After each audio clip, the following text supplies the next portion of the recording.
is concerning, guys. One of my favorite TV shows of all time is apparently a massive fucking scam. And I don't know if I'm emotionally ready to handle all this, but I've seen like every episode of Shark Tank, every episode of Storage Wars, dude. Finding out Storage Wars broke my heart. I still watch Pawn Stars, which is apparently legit. I hope, until somebody tells me that's fake too. And dude, I also watch professional wrestling, which if somebody tells me that's fake, I mean, fuck, my life's over at that point. Deals. You got a contract in place. I will offer you right now $3 million for the entire company. That's a lot of money.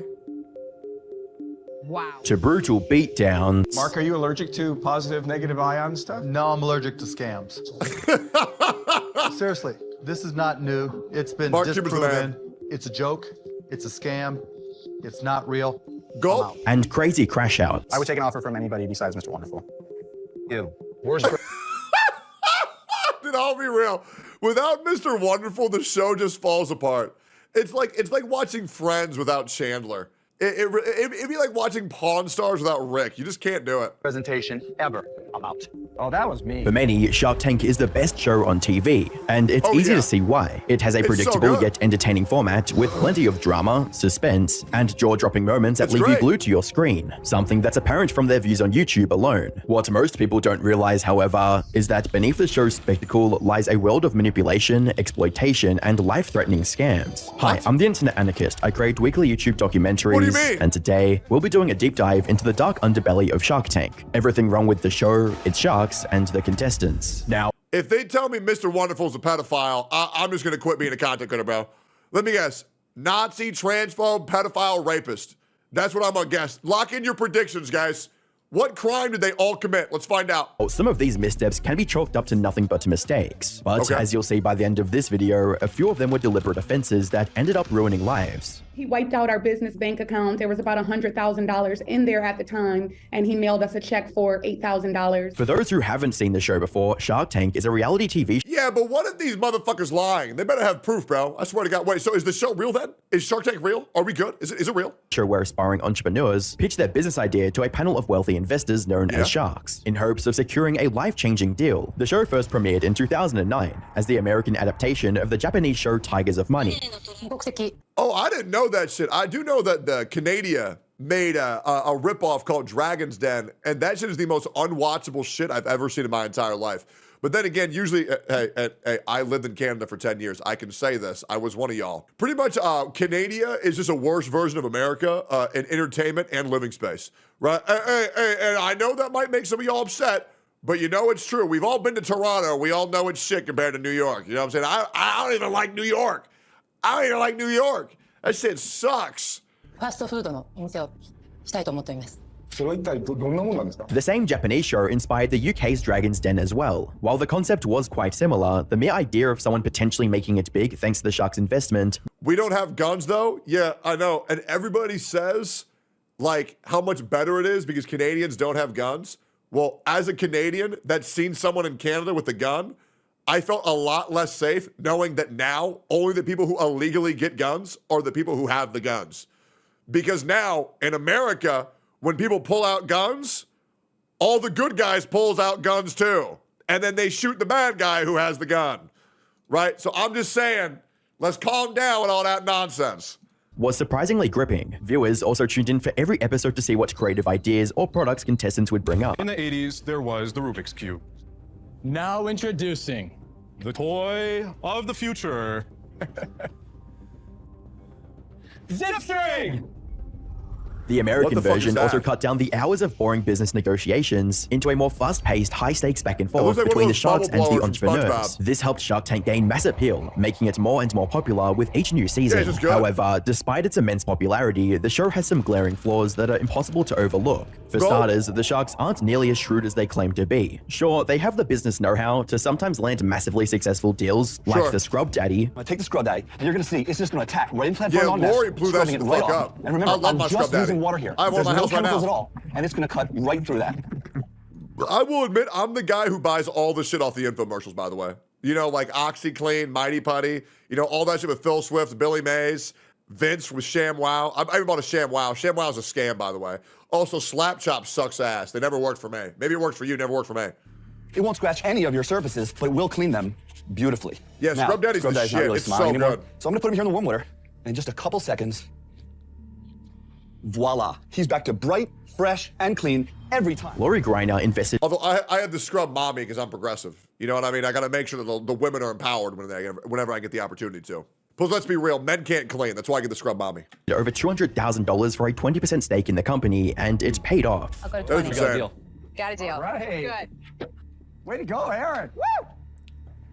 Congratulations. Thanks, Laura. I'm so excited. Scrub Daddy became a bigger success than Lori could have ever imagined. By 2024, Yeah, she it was had awesome. already sold over $700 million worth of products. That's insane. Unfortunately, for a show about experienced rich business people making smart investments, Scrub Daddy is a rare exception rather than the rule. There are the odd successes here and there, but so many more investments crumble the moment the publicity from a Shark Tank appearance fades away. However, even more frustrating than the failed deals are the ones that all the sharks rejected, only for those companies to explode in popularity and prove them all wrong. Like I the mean, Lip Bar, obviously a it's gonna company happen selling every now and colorful then. and bright lipsticks. During their pitch, Because the reality is, the moment you get on the show is the moment you've won. Like, getting a deal is great, but just getting the initial boost of exposure, that's the best part of Shark Tank. none of the sharks showed any interest in the company, assuming that it would not succeed. Kevin O'Leary even went as far as calling one of the founders cockroaches for what he thought was a terrible idea. You can't get share. If anybody thought you could sell purple or green lipstick, they do it. They already have the shelf space. They just add another color. And they would crush you like the colorful cockroaches you are. You only have so many minutes on Earth. Don't waste them trying to sell lipstick. I'm out. While Kevin couldn't have been more wrong, not only is the lip bar still in operation with millions I feel like we shouldn't hold it against people who aren't right 100% of the time. And the reason why I'm saying that is because I probably pissed off a lot of people with that Canada comment. And I'll just be real, man. I'm just farming. You know what I'm saying? It is what it is. You don't got to hate me over that shit, man. You don't. Oh, I thought you Canadians were supposed to be nice. You know, I thought, and why is there so many angry comments? I can already tell there's going to be angry comments down there, man. It just me farming, man. Who cares? of units sold since their inception, other investors saw the potential that the sharks overlooked, allowing the company to raise a grand total of nearly $16 million in funding. that's a lot of However, money. the lip bar and every other missed opportunity pales in comparison to arguably the biggest fumble in Shark Tank history. Probably the door one. The door one they missed out on was huge. Ring. Back in That's 2013, the a one. company named Doorbot received its chance to shine on I know Shark the Tank. lore. The founder spent the last $20,000 in his pocket to prepare an elaborate set for his pitch on the show. Yeah, she More was importantly, the product he was offering also seems like quite the innovation. It was one of the first smart doorbells in the world, allowing people to easily see who was at the door before opening it. Really good. Introducing the Doorbot, the first ever video doorbell built for the smartphone. With Doorbot, you can see and speak with visitors from anywhere. Jamie, the Doorbot's creator, was quite confident in his product and came in with the mindset of getting a deal. However, this confidence faded away quickly when the sharks failed to see the potential in his company and started dropping out like flies. I just don't think it's for me. I'm out. I can't believe they passed on that. That price point is going to start dropping quickly as your volumes go up. For that reason, that happened. Do that. This company, instead of being worth $7 million, should be worth 80 million, 90 million. I just don't see the progression. And for that reason, I'm out. If It Jamie seems had like a listened to the no-brainer sharks, that he people would have would want believed his that. product was worthless and abandoned the idea altogether. But he trusted his vision and kept pushing forward, rebranding the company to Ring along the way. Then, in Good. 2018, something happened that none of the sharks saw coming. Ring was acquired by Amazon for a whopping $1 billion. That's insane. Ring also went on to become the reason for over 20% of American homes having a video doorbell Yeah, in that's insane. 2023, compared to just 4% in 2007. I will say, I think everybody should have one of those for their house. If you can't, because I have maybe 8 cameras set up around my house. I can see everything happening at all times, and it really helps me like rest. And it gives me notification if somebody's getting too close to my property. It's great. I recommend everybody get something like this. 17. Put simply, Ring became a bigger success than any of the sharks ever gave it credit for. As a comment on YouTube pointed out, craziest part of all of this is a few seasons later, he was a guest on Shark for a few episodes. Yeah. Don't let a few people who don't understand your vision decide your fate. Hell In the end, yeah, Jamie dude. likely had no regrets about how Big things dog. played out. But what if he actually landed a deal? Well, there's a good chance that nothing would have changed, because as it turns out, many of the deals you see on the show don't actually happen. This might sound unbelievable, but it's true.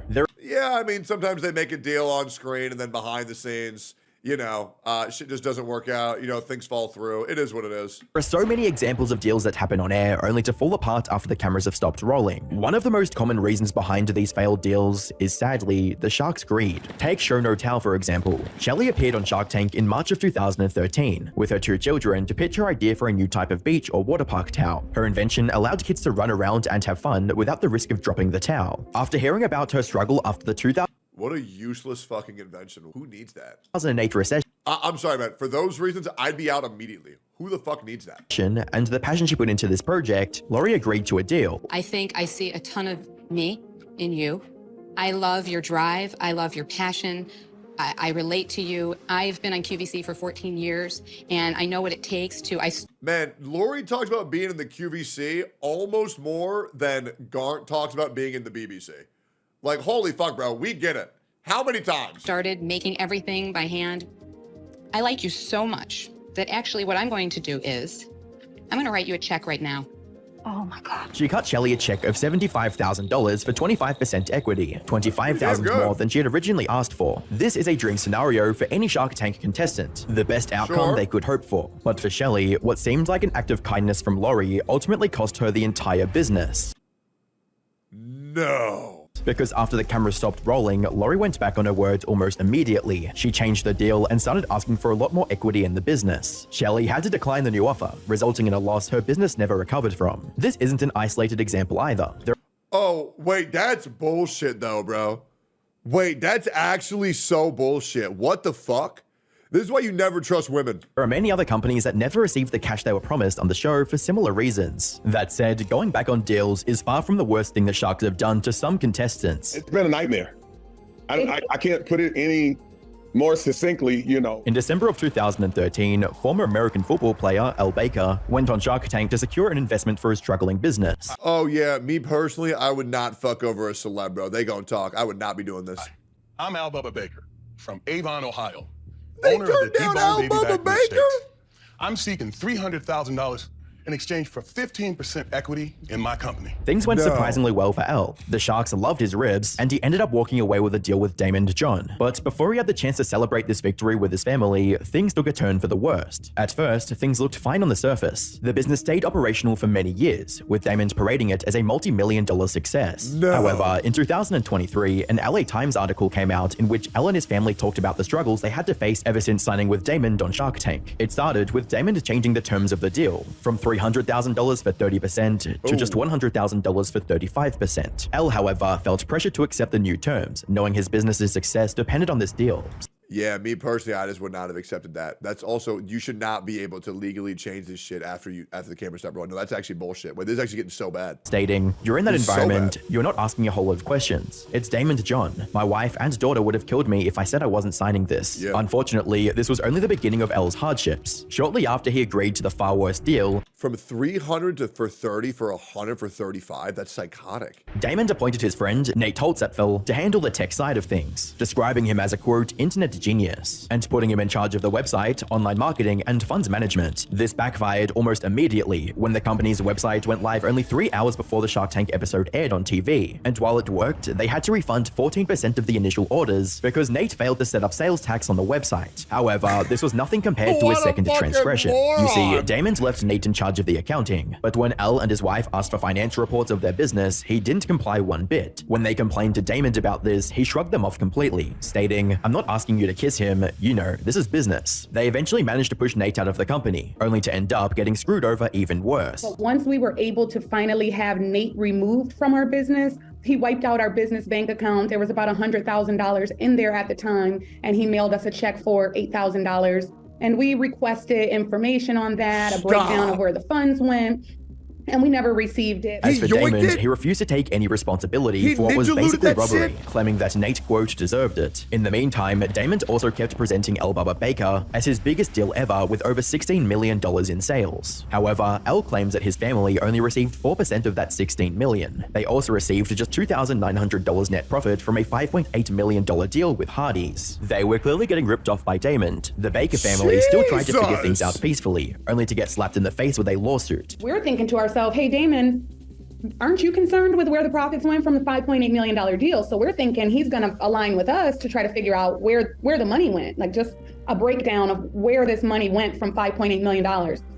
Instead, Damon John band together with the co-packer, Rastelli Foods, to file a lawsuit against us because they wanted to move forward with a Subway deal. They eventually came to a settlement with Damon, which forced them to sign a confidentiality agreement. Put simply, they can't tell anyone about what Damon did to their business. However, the legal fees from this lawsuit made the Baker family lose their home, restaurant. Well, okay, so to provide some insight on that, if they are underneath a non-disclosure, that means they can't do any petty gripes, but they can talk about anything illegal or crimes that Damon committed. So whatever happened between them two, it was completely agreed upon and completely okay by the law. So a lot of people get concerned when like NDAs are brought up in confidentiality, but if there was anything really that jarring, they'd still be able to bring it to light. And even their food truck. Left with no other option, the Bakers decided to break this confidentiality agreement and come out with everything. Their story quickly gained steam as fans of the show were horrified by Damon's treatment of a lovely entrepreneurial family, with one person writing, "I got teary-eyed listening to Bubba Baker's story. Watching a millionaire let them lose everything just to pocket an extra $1 or $2 is disgusting. Yeah, there is insane. Absolutely no justification for them being shut out of their own business like that. I pray God restores them." Damon denied any wrongdoing. To address this LA Times article that Bubba Baker and Brittany Baker intentionally broke their confidentiality and put out and shopped to this reporter.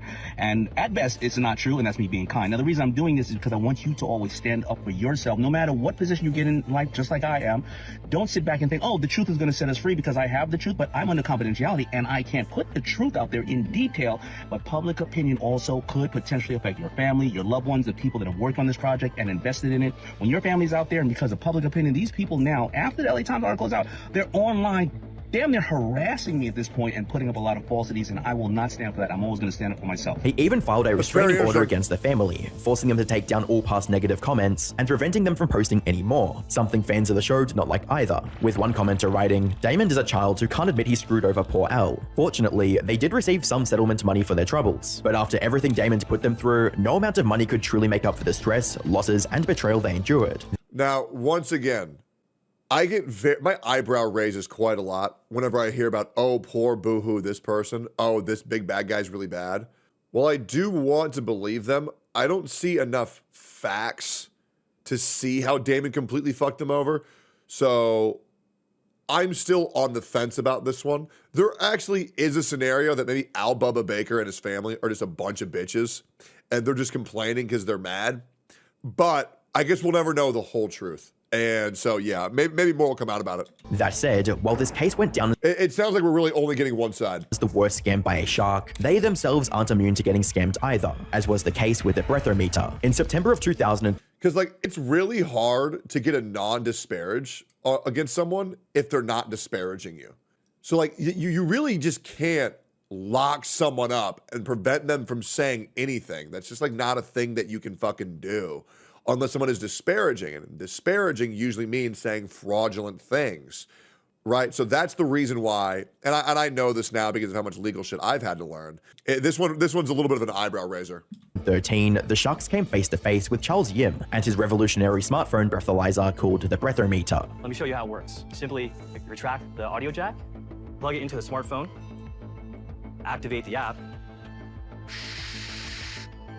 Within a matter of seconds, you'll be able to know what your breath alcohol level is. Does that work? Better yet, you can even tell you how long it'll take to sober up. And if need be, you can even hail a cab with a push of a button. For context, a breathalyzer is a device that measures the amount of alcohol in a person's system, commonly referred to as blood alcohol concentration, or BAC. The problem with traditional high-quality breathalyzers at the time, however, was that they were not only expensive, but also bulky and inconvenient to carry around. I don't think they can make that work. How would they both make of that these work? issues. That makes no the Sharks sense. were so impressed by his little invention that in an unprecedented move, all 5 Sharks invested in the company at the same time. I accept. All right. Wow. That's great. What they didn't know was that this would go down as one of the biggest mistakes in the show's history. As a comment on YouTube puts it, little did anyone know Charles was the real shark in that room. Long story short, Charles was lying through his teeth. His breathometer did not work as advertised. Inaccurate readings, a buggy app, and a device that barely worked. These issues were all over the barrage of negative customer reviews. As one user on Best Buy puts it, this product sounds cool but doesn't work at all. No matter what device I tried to put it on, it just didn't work. The app is not compatible with any device I had, and I read similar reviews on other websites about how it didn't work after an update. Charles, however, had no intention on fixing it anytime soon. Instead of working on improving the app and the hardware, he went on vacation. Oh my God, I heard about this guy. He was instead living it big with the money he received from the sharks. The guy, Charles, I look at his Instagram and he'd be in Bora Bora. And I look at his Instagram. Shit. Yes. What? 2 weeks later, and he'd be in Vegas partying, you know, then he'd be on Nectar Island with Richard Branson. And I text him like, what the fuck are you doing? You're supposed to be working. Oh no, I'm networking. Next thing you know, all the money's gone. All of the sharks lost the money they invested in his company. That being said, multi-millionaires and billionaires losing a few $100,000 each wasn't the real problem with the breathometer. The real issue was that its failures put innocent lives in danger. You see, breathometer understated users' BAC levels, which is misleading at best and disastrously dangerous at worst. According to the FTC, the company claimed their devices can measure BAC levels from 0.02% to 0.25%, yet they never tested them for beyond 0.02%. Imagine what would happen if somebody became intoxicated and their Hey, I'm gonna be real. I don't feel bad for the Sharks in this one, man. I feel like they fucked enough people to where honestly this is low-key deserved. Karmic justice, good. breathometer suggested they could drive. You It's think likely I'ma would feel not end bad well for a at all. bunch of So, by airing the billionaires? breathometer Absolutely episode not. without verifying its legitimacy, the Shark Tank producers were partly responsible for whatever accident might have happened. Not to mention the sharks who kept promoting it afterwards in hopes of making their money back. In the end, the breathometer company had to refund every customer, making it one of the biggest failures in 16 crazy. seasons of Shark Tank. That's which crazy. brings us to the present day. And the big question is, are the sharks and the show's producers doing anything to make things right? Well, not really. Some of the sharks have found a new way to make money, selling out to literal scams. Damon John, for instance, happily promoted Jason Bond Picks, an online course selling scammer. Damon John also endorsed Jason Bond Picks, which if you guys know stocks, you know what a joke that guy is. All right, listen, before I contacted Jason, I'm a shark, right? You know I have no problem about, ripping somebody apart or saying I'm out. No, you're a sellout for money. At least with Damon, you can make the argument that he did vet Jason and found him completely legit. Even though there's no evidence for that being the case, it's still possible. Kevin O'Leary, on the other hand, is doing something even worse. He's recklessly endorsing any brand that comes his way without stopping to consider for a second whether he's promoting a scam, all for the low price of just $1,200. I can't even tell you how many people lately. How is it possible that Mr. Wonderful is that down bad for money? Something doesn't add up if bro is willing to sell his soul for $1,200. Brother, that's less than I get. That's a tenth. That is a tenth of what I get for making ads. And this guy's one of the most well-known businessmen on North America. What? I've seen do this where they get Kevin O'Leary specifically. He's like the king of this. Of these fake shout-outs. Hi, Mr. Wonderful from Shark Tank here. Has sold nearly 1,000 different products on Amazon alone. Check out Sophie's book. Thank you for the kind words, Kevin. So There it is. You can pretend like the endorsement was all natural. That's what? insane. I paid for it. What do you mean? This is just what Kevin O'Leary, me and Kevin O'Leary, we're just tight like this. We're just tight like this because he never says it's a sponsorship. He just says it's a shout-out. So you can do it. Oh, that's true, huh? He ain't disclosing that shit? Wait, that's scummy as fuck. This lady's doing and put it in your YouTube ad. Oh yes, dude, he has sold out the soul of this show and just been like, hey, I'll be real. I got no respect for any creator that's doing a sponsor that's not disclosing that. Absolutely not. Every sponsor that's ever asked me to not disclose that it's a sponsor, I've done it. And then I've said, by the way, guys, I'm sponsored. And I'd like to see any of them come after me.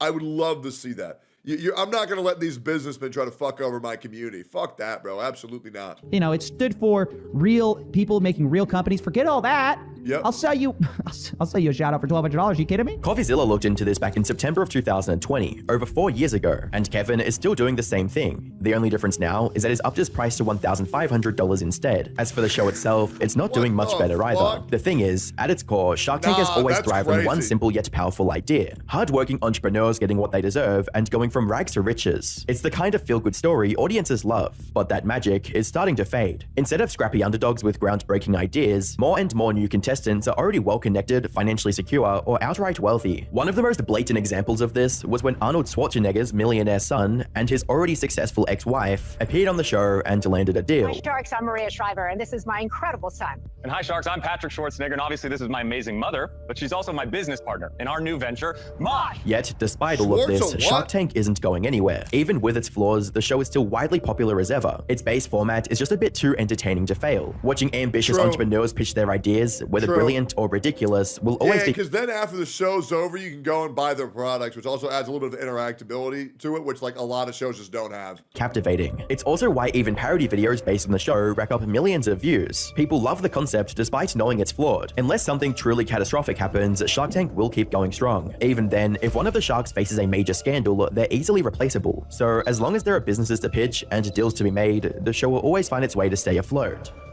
Yeah, I'm gonna watch it anyways because it's really funny. But I'll be real, yeah, that really sucks that happened to those people. Anyways, yeah, I'm still gonna watch Mr. Wonderful too, even though he's a piece of shit. Yeah, the show's too good for me to stop watching. That's my fault though. Yeah, what do you guys think?